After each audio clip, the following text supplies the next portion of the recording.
Hello বন্ধুরা, সবাই কেমন আছেন? আশা করি সবাই ভালো আছেন। তো আমি আজকে চলে আসলাম, আমার একটু লুকটা চেঞ্জ করব, ওই জন্য চলে আসলাম আমাদের সোনাইমুড়িতে 7 স্টার সেলুনে।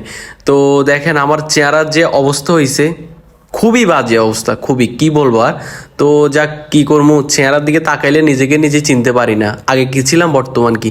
তো আমার পাশে দেখতেছেন তন্ময় কাকা, উনি এক সময় সেলিব্রিটি, কি বলবো আর। তো যাক, অনেক মজা টজা করলাম দুজন মিলে।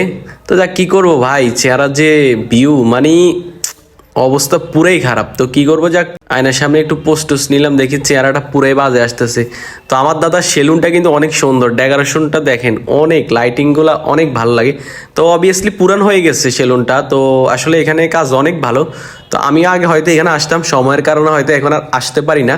তো অনেক দিন পর দাদার কাছে আসলাম, দেখি দাদা আমার চেহারার লুক কতটুক চেঞ্জ করতে পারে। শুরু হয়ে গেছে আমার চেহারার লুক চেঞ্জের কাজ। তো আর কি, দেখি কি অবস্থা আমার চেহারার হয়। আহ কি গরম হাওয়া দিতেছে রে ভাই, চেহারাটা তোমার এমনি পুড়ে দেবো যে একটা অবস্থা। তো সবাই সাথে থাকেন, আমার লুক চেঞ্জটা কেমন হয় শেষ মুহূর্ত দেখেন। দাদা যেভাবে ঘষা মাজা শুরু করে দিছে, চেহারা মনে হয় চেহারা জায়গা থাকবে না। তো সবাই সাথে থাকবেন, আমার লাস্ট লুকটা আর ফার্স্ট লুক আর লাস্ট লুক কতটুক চেঞ্জ হয় দাদার কাছে ফেসিয়াল হওয়ার পর। তো সবাই ভিডিওতে কমেন্ট করে জানাবেন অবশ্যই। তো দাদার সেলুনটা হচ্ছে যে আমাদের নোয়াখালী সোনাইমুড়িতে হাই স্কুল রোডের পাশেই। তো সেলুনটার নাম হচ্ছে যে 7 স্টার সেলুন। তো অনেকে পরিচিত সেলুনটা। তো যারা যারা আসছেন সেলুনে কমেন্ট করে জানাবেন অবশ্যই, আর আমার ভিডিওতে লাইক কমেন্ট শেয়ার করে দিবেন অবশ্যই।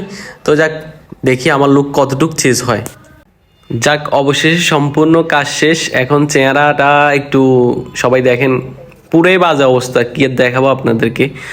আসলে চেহারার মধ্যে এমন দাগ পড়ছে যেটা এত ঘষা মাজার পর দাগগুলো যায় নাই। তো সমস্যা নেই, চেহারার দাগগুলো আস্তে আস্তে চলে যাবে। তো আয়নার সামনে দাঁড়া একটু পোস্টস নিলাম, এখন নিজেকে নিজে একটু অন্যরকম মনে হয় আগের আগের তুলনা থেকে। তো যাক, কেমন লাগলো আমার ভিডিওটা, সবাই লাইক কমেন্ট শেয়ার করবেন অবশ্যই, সাথে থাকবেন। ধন্যবাদ, আসসালামু আলাইকুম।